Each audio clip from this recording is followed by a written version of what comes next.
Hello students, आज हम सहसंबंध में संगामी विचलन रीति से सहसंबंध गुणांक ज्ञात करने को सीखेंगे। कॉनकरेंट डेविएशन मेथड, जिसका सिंबल है आर सी। जो आर आप देख रहे हैं ये कोरिलेशन कोएफिशिएंट के लिए है और सी है, चूंकि ये कॉनकरेंट मेथड है तो ये सी इसके लिए यूज किया जाता है। तो संगामी विचलन रीति में कैसे कोरिलेशन कोएफिशिएंट कंप्यूट किया जाता है इसको हम देखते हैं। हमने इसका फार्मूले को पहले भी देखा है। आर सी अगर हमें यूज करना है तो प्लस माइनस लगाया जाता है अंडर रूट वर्गमूल के चिन्ह के अंदर भी और बाहर भी।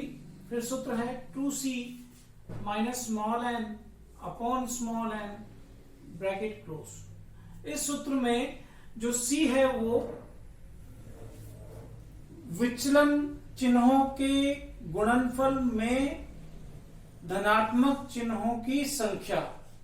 इसका मतलब हमें x श्रेणी और y श्रेणी में विचलन चिन्हों को ज्ञात करना है, फिर उनका गुणनफल ज्ञात करना है और उस गुणनफल में जितने धनात्मक चिन्ह हैं उनको गिनकर वो संख्या यहां पर c प्रतिस्थापित करनी है।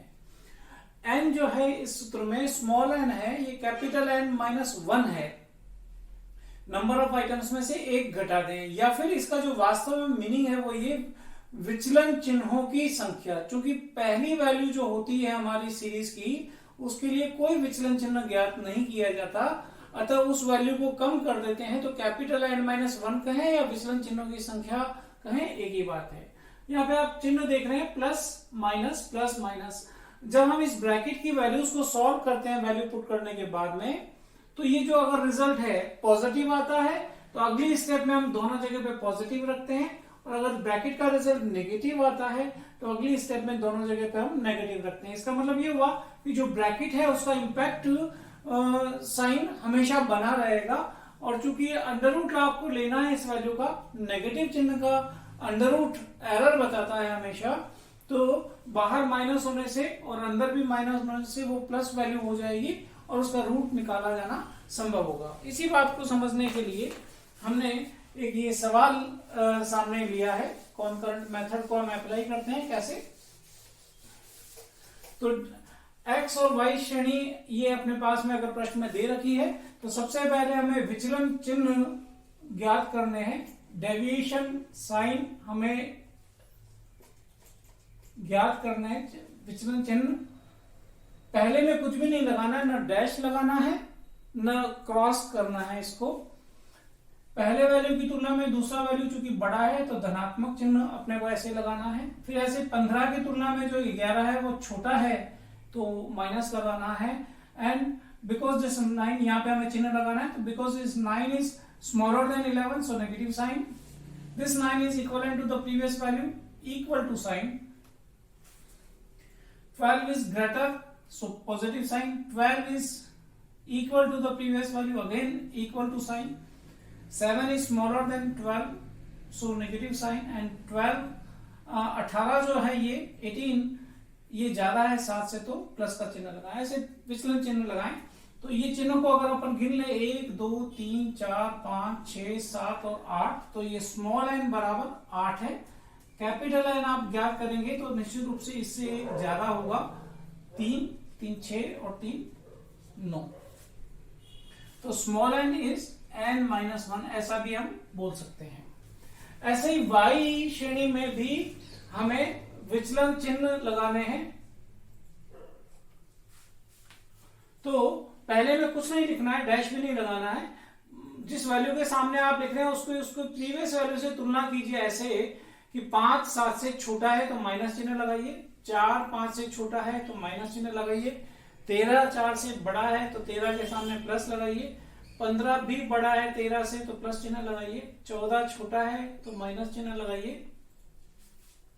फिर 14 के बराबर है तो बराबर चिन्ह लगाइए, और 16 बड़ा है तो प्लस चिन्ह लगाइए, 18 बड़ा है तो प्लस चिन्ह लगाइए। इस प्रकार से विचलन चिन्हों को ज्ञात कीजिए दोनों श्रेणियों के लिए। उसके उपरांत आप ज्ञात कीजिए विचलन चिन्हों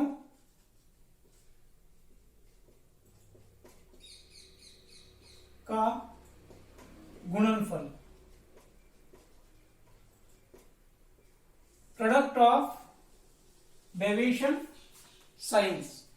तो प्लस को माइनस से गुणा करें तो माइनस, माइनस को माइनस से गुणा करें तो प्लस, माइनस को प्लस से गुणा करें माइनस, बराबर को प्लस से गुणा करें माइनस, प्लस को माइनस से गुणा करें माइनस, बराबर को बराबर से गुणा करें प्लस, माइनस को प्लस से गुणा करें माइनस और प्लस को प्लस से गुणा करें तो प्लस। विशेष बात एक ही ध्यान रखिए, यहाँ पर जब आप चिन्हों का गुणनफल लिख रहे हैं तो दो समान चिन्हों को गुणा कर रहे हैं तो यहाँ पर प्लस आएगा। दो विपरीत चिन्ह चाहे जो से हो, पर अगर दो विपरीत चिन्हों को गुणा कर रहे हैं तो यहाँ पर नेगेटिव आएगा। जैसा कि आप यहाँ पर देख रहे हैं, बराबर बराबर है तो प्लस आया है और बराबर को प्लस से गुणा किया है तो माइनस आया है।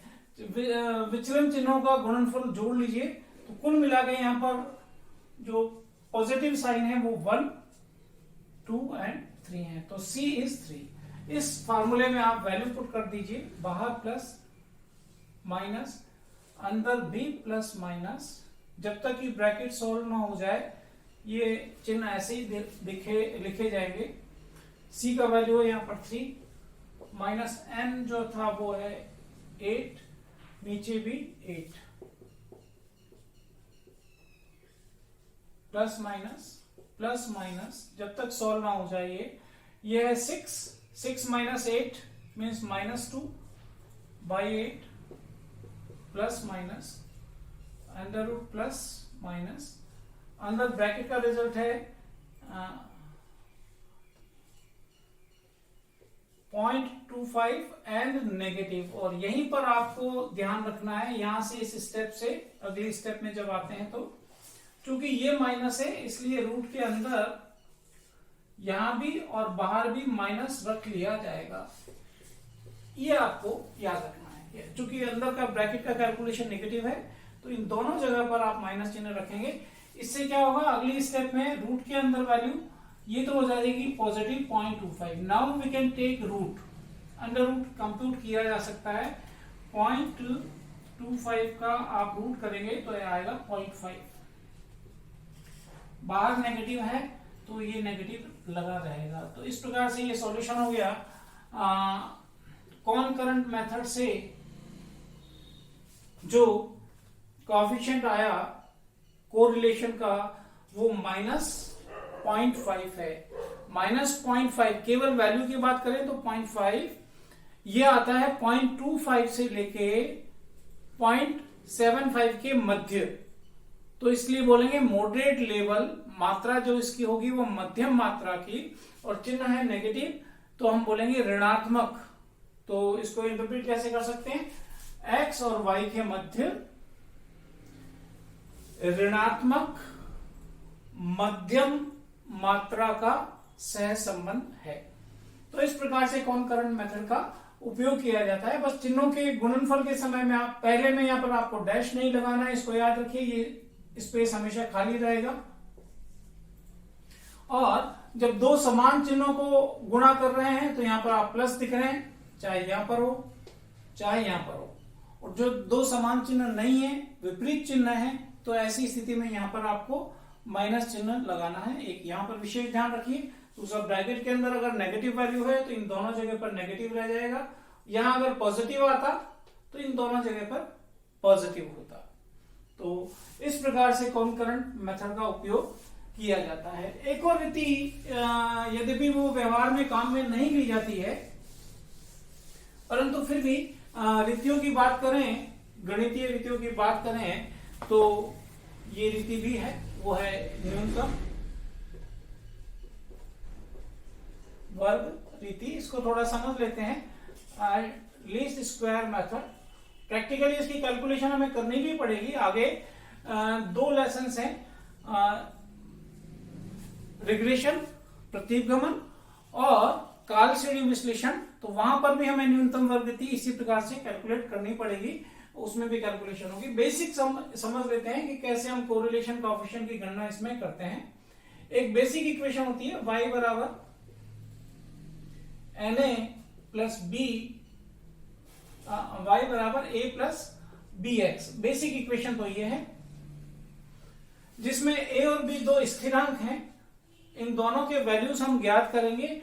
ये जो सब इक्वेशन है इनकी सहायता से समेशन y बराबर na plus B summation X, जो सीरीज दे रखी है उससे x ज्ञात कर लेंगे, यहां पर y ज्ञात कर लेंगे, समेशन एक्स वाई बराबर a summation x plus b summation x square. पहली वाली समीकरण को x से गुणा कर दिया तो ये दूसरी समीकरण तैयार हो गई। इन दो समीकरणों में जो भी वैल्यू है समेशन एक्स वाई, ये n जो मैंने गोला मार्क किया उन सबके वैल्यू हम तत्संबंधी जो सीरीज एक्स और वाई दे रखी है उसके योग करके, उसका स्क्वायर का योग करके जो ऐसी भी स्थिति है यहाँ पर रख देंगे। इनसे ए और बी दो स्थिरांक की गणना हो जाएगी। वो आप जब इस समीकरण में रख देंगे, वापस ए और बी के मान इसमें रख देंगे, तो आपके पास में एक लीस्ट स्क्वायर मेथड की समीकरण तैयार हो जाएगी। ये क्या काम आती है, यहाँ पे अब मैं लगा रहा हूं, जब ये कंप्यूट हम कर लेंगे तो वाई सी लिखते हैं। यहाँ पे कोई भी वैल्यू ए का जो है वो वैल्यू आ चुका होगा, प्लस बी का जो है वैल्यू आ चुका होगा, एक्स यहाँ पर है। प्रश्न में जो एक्स सीरीज की वैल्यूज दे रखी हैं, एक एक करके क्रम से इसमें जब हम एक्स का मान रखते जाएंगे तैसे तैसे कंप्यूटेड वैल्यू ऑफ वाई आती जाएगी, यानी कि वाई की एक सीरीज हमारे पास में और तैयार हो जाएगी। एक्स तो प्रश्न में दे ही रखा है, वो वैल्यू यहां पर रखते जाएंगे तो वाई की एक श्रेणी प्रश्न और तैयार हो जाएगी। तो ये पहला काम होगा, ये इसे कहते हैं कंप्यूटेड वैल्यू ऑफ वाई।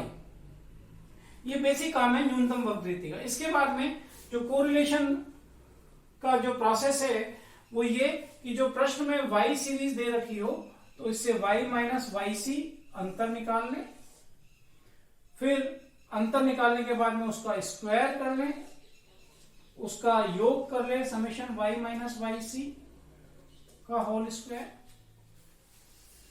जब ये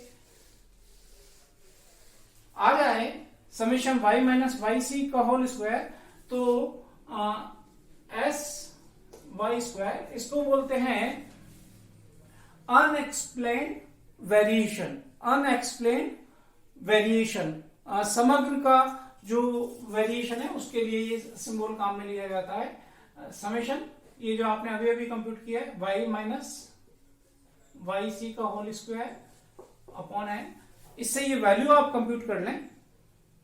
और उसके बाद में आर की गणना जो की जाएगी लीस्ट स्क्वायर मेथड से, वो कोफिशिएंट जो होगा वो ऐसे कैलकुलेट होगा 1 माइनस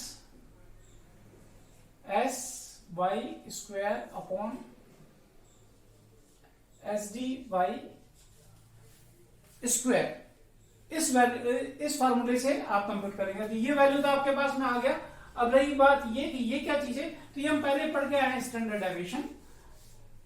स्टैंडर्ड डेविएशन हम कैसे कंप्यूट करते हैं कि जो डेविएशन हम निकालते हैं एट यहां पर वाई माइनस वाई बार का होल स्क्वायर, ये डी स्क्वायर हो गया।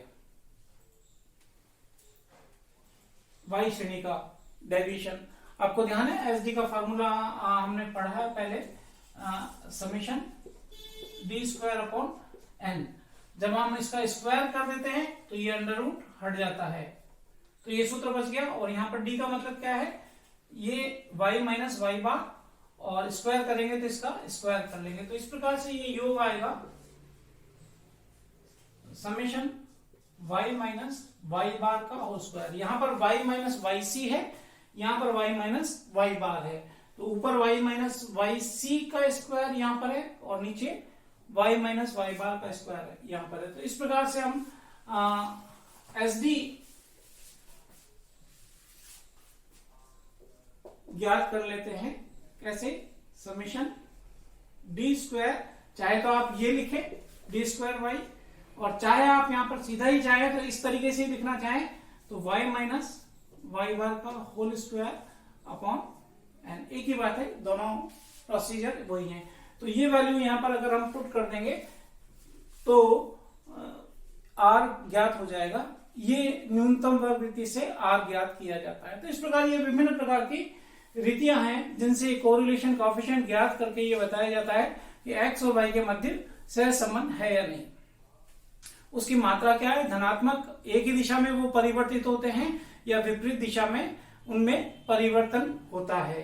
तो इसी में कुछ तथ्य और प्रोबेबल एरर, संभाव्य एरर, जिसके आधार पर सहसंबंध जो आया है वो अर्थपूर्ण है अथवा नहीं, इस बात को हम समझेंगे अगले वीडियो में। साथ में ही छोटी छोटी बातें काल पीएसएम के सूत्र के संदर्भ में और हम समझेंगे। धन्यवाद।